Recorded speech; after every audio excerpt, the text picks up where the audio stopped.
There's so much debate over effective economic strategies to abolish poverty. So, what, how is it possible to discern the truth from the errors and what really is going to impact poverty? I guess that's a question of, is the evidence there or not? And so, is the evidence that anti-poverty programs work, is that really strong? That is really strong.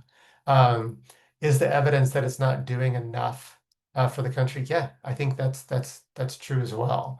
I think that you know, I think that this is a hard question with all the information and misinformation flying around, but also with the actually humility that some of these questions are actually really hard to address. Like, take the Inflation Reduction Act that was launched under the Biden administration. So this act did things like create the extended child tax credit, right? That cut child poverty in half in about 6 months. Did it cause inflation? Was it inflationary? I think there's a lot of evidence to suggest, you can have deeper investments without this inflationary pressure, but there's smart people that disagree on that too.